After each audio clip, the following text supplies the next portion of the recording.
لان يعني انا عايز الفت النظر لنقطه مهمه جدا، ان المجلس او رئيس المجلس الاعلى للقوات المسلحه المشير طنطاوي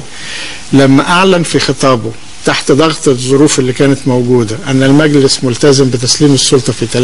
30/6، هو في واقع الامر يعني عمل ما يشبه الانقلاب، لانه لو انت مشيت على النصوص الموجوده في الاعلان الدستوري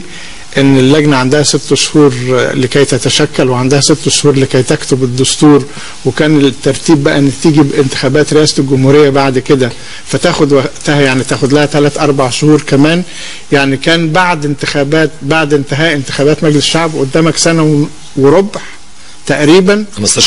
15 شهر لكي تنتهي من انتخابات رئاسة الجمهورية، وبالتالي تسلم السلطة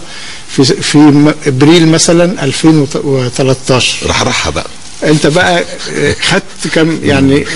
طب مطلوب منك انك انت اما ان تنجز هذه المهام الثلاثة، تشكيل اللجنة اللي هتكتب الدستور وبعدين تكتب الدستور وبعدين تنتخب رئاسة الجمهورية،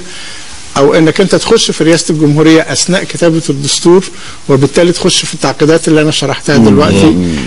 فاللي احنا بنحاول نقول ان الناس تنتبه لهذه الاشكالية، تفهمها وتشوف اذا كان من الناحية العملية تقدر ترتب صفوفها بحيث ان خلال ال5 شهور القادمة تستطيع انك انت